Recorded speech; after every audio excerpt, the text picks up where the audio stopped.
अस्सलामुअलैकुम स्टूडेंट। आज का जो हमारा टॉपिक है वो है कैपेसिटर। कैपेसिटर क्या होता है? ऐसा आला जो आपके इलेक्ट्रिक चार्ज को स्टोर करता है, उसे हम क्या बोलते हैं? Capacitor. A device which is used to store electric charge is called capacitor. कि ऐसा आला जो आपके इलेक्ट्रिक चार्ज को स्टोर करता है उसे हम क्या बोलते हैं? कैपेसिटर। अब कैपेसिटर किन चीज़ों पर मुश्तमिल होता है? कैपेसिटर हमारे पास दो पैरेलल प्लेटों पर मुश्तमिल होता है। ये दो पैरेलल प्लेट्स हैं और दोनों प्लेट्स के दरमियान जो डिस्टेंस है वो क्या है? डी है। इस प्लेट के ऊपर पॉजिटिव चार्ज है, इस प्लेट के ऊपर नेगेटिव चार्ज है।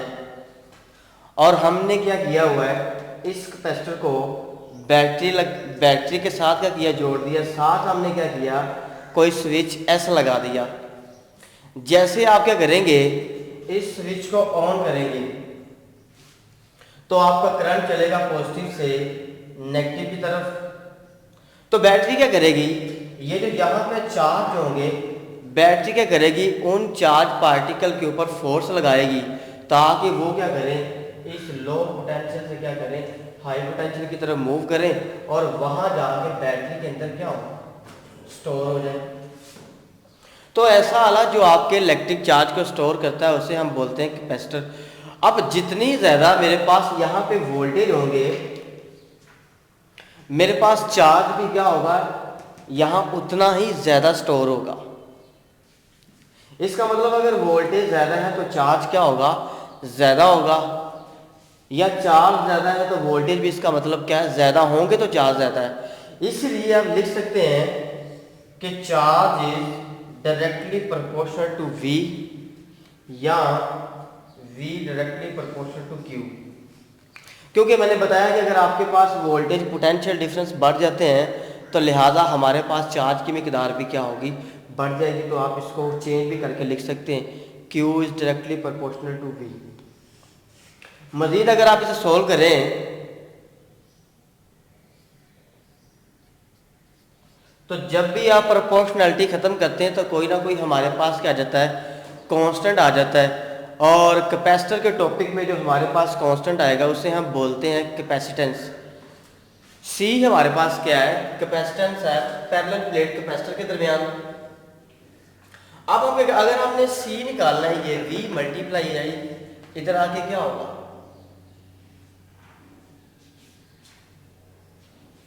तो आपने क्या किया? कैपेसिटेंस की वैल्यू फाइंड कर ली।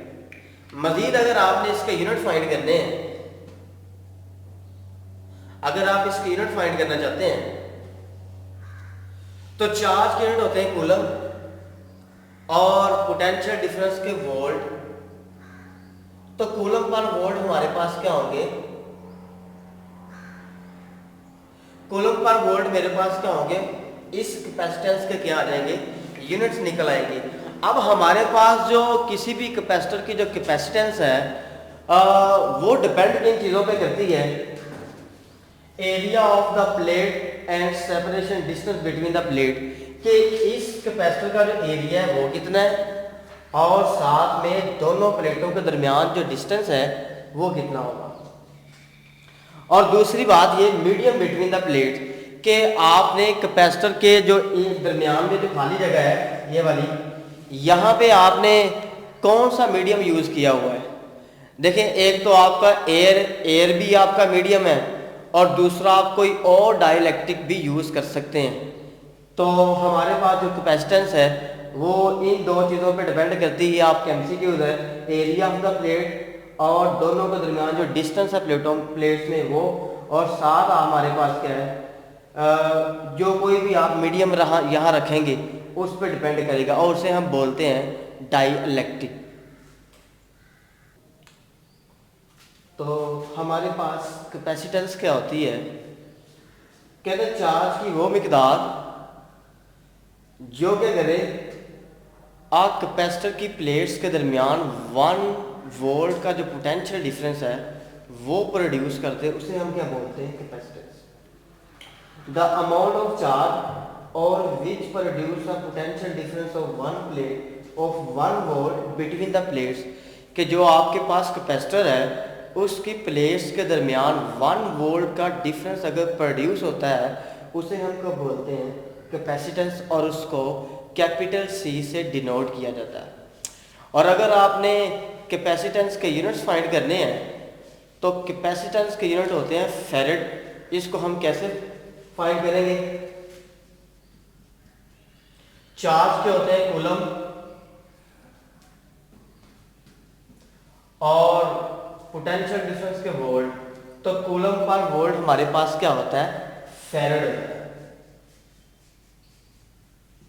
यही इसके क्या है, आंसर है। और कैपेसिटर हमारे पास बेशुमार टाइप्स में है, सिलेंड्रिकल भी होता है और कुछ पेपर कैपेसिटर भी होता है, सर्कुलर कैपेसिटर भी होता है। तो सबके जो डाइलेक्ट्रिक है वो क्या होते हैं, डिफरेंट होते हैं और वो डिपेंड करते हैं कैपेसिटेंस पे। बात करेंगे capacitance of parallel plate capacitor की, कि हम किसी पैरेलल प्लेट कैपेसिटर की कैपेसिटेंस को फाइंड करेंगे।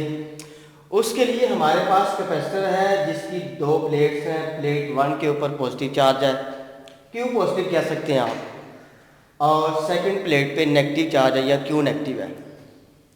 सेम उसी तरह आपने क्या किया हुआ है, इसको बैटरी के साथ और साथ आपने कोई स्विच लगा दिया है एस। जब आप क्या करेंगे, स्विच को ऑन करेंगे तो बैटरी क्या करेगी, इन चार्ज पार्टिकल के ऊपर फोर्स लगाएगी ताकि वो क्या करे, लो पोटेंशियल से हाई पोटेंशियल की तरफ मूव करते हुए इन प्लेट्स में जाके क्या हो, स्टोर हो जाए। और प्लेट्स के दरमियान जो डिस्टेंस है वो हमारे पास क्या है, डी है। और अभी आपने इन 2 प्लेट्स के दरमियान कोई डाइलेक्ट्रिक भी इंसर्ट नहीं किया हुआ। तो हम क्या करेंगे, यहाँ से कैपेसिटेंस की वैल्यू फाइंड करेंगे, मतलब सी की वैल्यू हमने फाइंड करनी है। तो मैंने पहले भी बताया था कि हमारे पास जितना ज़्यादा चार्ज, जितने ज़्यादा वोल्टेज होंगे चार्ज क्या होता है उतना ज़्यादा होता है, या जितना ज़्यादा चार्ज या वोल्टेज भी इसका मतलब क्या होंगे उतने ज़्यादा होंगे। तो आपने लिखा था Q is directly proportional to V। फिर आपने बात की जब भी आप प्रोपोर्शनैलिटी ख़त्म करते हैं तो हमारे पास कोई ना कोई क्या होता है, कांस्टेंट आ जाता है, और इधर हमारे पास जो कांस्टेंट आएगा वो CV होगा। C हमारे पास क्या है, कांस्टेंट है, जिसे capacitance of parallel plate capacitor कहते हैं। और अगर आपने C फाइंड करना था, ये V मल्टीप्लाई इधर आके डिवाइड हो गया। अब आप क्या करेंगे, हमारे पास जो सरफेस चार्ज डेंसिटी है वो होती है sigma is equal to Q over A. हम क्या करेंगे, इस सरफेस चार्ज डेंसिटी को यहां पुट कर देंगे,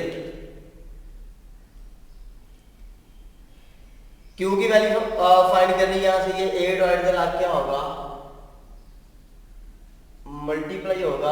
अब इसकी वैल्यू आप इस इक्वेशन में पुट कर लें, तो जब आप पुट करेंगे तो Q की जगह पे सिग्मा है और V is equal to C।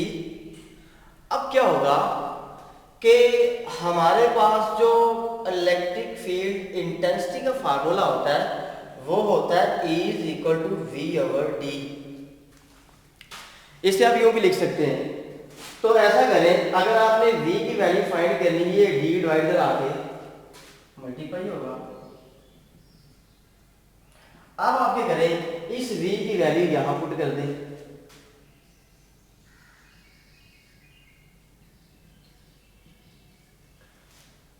अब आपने 2 पैरेलल प्लेट कैपेसिटर या 2 पैरेलल प्लेट के दरमियान जो इलेक्ट्रिक फील्ड इंटेंसिटी की वैल्यू गॉसेस लॉ से फाइंड की थी, उसकी वैल्यू थी हमारे पास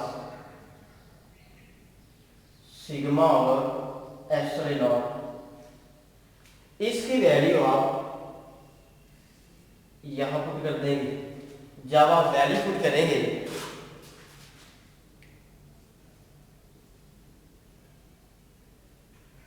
और E की वैल्यू मैं क्या पुट करूंगा, सिग्मा और एप्सिलॉन नॉट और साथ में यहाँ पे डी वैसे का वैसे। अब सिग्मा तो सिग्मा क्या होगा, कैंसिल हो जाएगा, ये एप्सिलॉन नॉट नीचे डिवाइड ऊपर जाके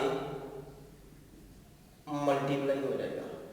तो आपने कैपेसिटेंस को फाइंड कर लिया है दो पैरेलल प्लेट कैपेसिटर में। ये तब है जब हमारे पास इन दो प्लेट्स के दरमियान डाई इलेक्ट्रिक सिर्फ और सिर्फ एयर होगी, उस वक्त हमारे पास कैपेसिटेंस की वैल्यू ये है। अगर ऐसा हो कि हमारे पास कैपेसिटर ये है,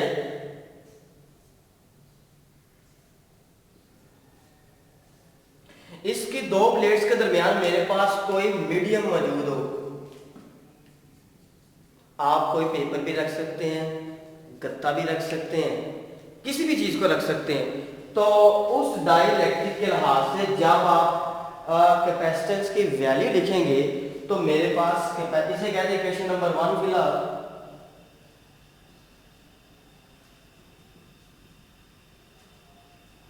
अब आपने क्या किया है, कैपेसिटेंस सेम है, जब एयर मौजूद होगी A epsilon not over D थी, अब हमारे पास क्या है A epsilon not over D, साथ में उस मीडियम का कांस्टेंट है जिसको आपने इन दो प्लेट्स के दरमियान क्या है रखा हुआ है।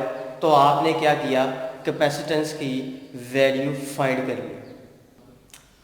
अब हम क्या बात करेंगे, हम वो डाइलेक्ट्रिक फाइंड करेंगे जो कैपेसिटर की प्लेट्स के दरमियान मौजूद है। तो कैसे फाइंड करेंगे, इस इक्वेशन 1 को 2 पे डिवाइड कर दें।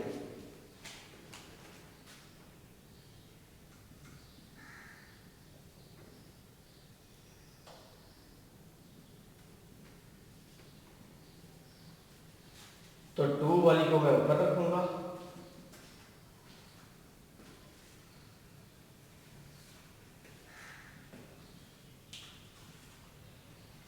जैसे अब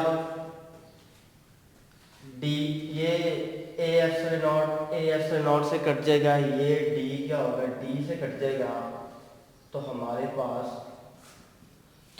पास क्या होगा, उस कांस्टेंट की वैल्यू निकल आएगी जिसको हमने दो चार्जिंग प्लेट्स के दरमियान क्या है रखा हुआ है कैपेसिटर की। तो उसकी वैल्यू आपने फाइंड कर ली। अगर आप क्या करें, जो हमारे पास कैपेसिटेंस है पैरेलल प्लेट कैपेसिटर किसी मीडियम की, उसकी रेशो, और जो हमारे पास कैपेसिटर की प्लेट्स के दरमियान जो एयर है या वैक्यूम है, उस कैपेसिटेंस दोनों की रेशो ले लें तो हमारे पास क्या होता है, वो डाइलेक्ट्रिक की वैल्यू फाइंड हो जाती है जिसको हमने दो पैरेलल प्लेट कैपेसिटर के दरमियान में रखा हुआ है। और कैपेसिटर हमारे पास माइक्रो फैरेड में भी होते हैं और पीको फैरेड में भी मौजूद होते हैं। ये आपकी एमसीक्यूज हैं और ये आपसे पूछे जा सकते हैं। आज हमारा टॉपिक है इलेक्ट्रिक पोलराइजेशन ऑफ डाइलेक्ट्रिक, कि हमारे पास जो डाइलेक्ट्रिक हम यूज़ करते हैं कैपेसिटर की प्लेट्स के दरमियान, उसकी हमने पोलराइजेशन करनी है।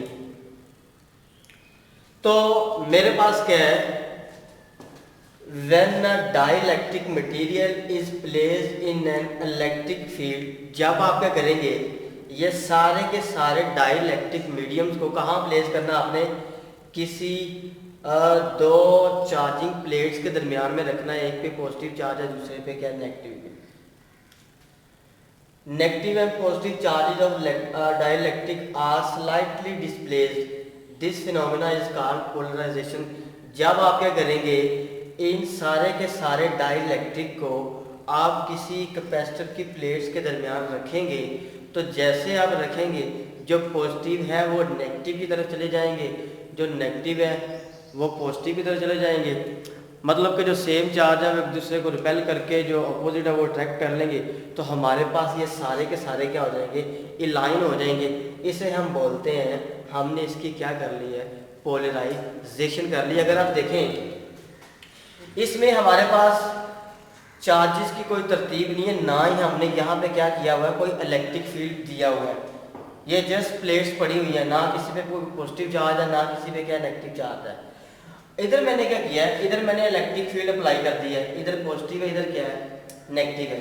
जैसे आप इलेक्ट्रिक फील्ड अप्लाई करेंगे तो पॉजिटिव किसको अट्रैक्ट करता है, नेगेटिव को, इधर पॉजिटिव आ जाएगा, इधर नेगेटिव, इधर पॉजिटिव, इधर फिर क्या होगा नेगेटिव, और इधर क्या होगा पॉजिटिव। तो आप देख रहे हैं पॉजिटिव नेगेटिव को अट्रैक्ट कर रहा है, नेगेटिव पॉजिटिव को, positive negative, positive negative, positive negative. इस तरह से हमारे पास क्या होगा, यहाँ पे इलेक्ट्रिक फील्ड स्ट्रॉन्ग हो जाएगा। इस इतने हिस्से को हमने क्या कर लिया, पोलराइज कर लिया। अब इसकी बारी है, सेम इसी तरह ये भी लाइन होने के लिए positive negative negative positive negative positive, ये वाला भी सेम होगा। तो अगर आप क्या करें, अगर हम इन सारे के सारे डाइलेक्ट्रिक को इलेक्ट्रिक फील्ड में रखें और रखने से वो अलाइन हो जाए, मतलब कि उनकी तरतीब बिल्कुल सीधी हो जाए, इसका मतलब है हमने क्या कर दिया, उसकी पोलराइजेशन कर दी है। अब ये जो मेरे पास डाइलेक्ट्रिक है, इसे हम बोलते हैं, जो आपके पास नेगेटिव और पॉजिटिव दो चीजों का पेयर है, इसे हम बोलते हैं डाइपोल। अब डाइपोल क्या होता है, अगर आप दो डिफरेंट चार्जेस को स्मॉल से डिस्टेंस पे सेपरेट कर देते हैं, उसे हम बोलते हैं डाइपोल। तो यही आपका क्या है, आंसर है। तो इलेक्ट्रिक पोलराइजेशन में आपने क्या किया है कि जितने भी डाइलेक्ट्रिक हैं उनको आपने दो डिफरेंट चार्जिंग प्लेट्स पे रखा हुआ है, रखने के बाद आपने इलेक्ट्रिक फील्ड अप्लाई कर दिया है, करने से वो क्या हो गए हैं, अलाइन हो गए। इस तरह से आपने उनकी पोलराइजेशन भी कर ली है।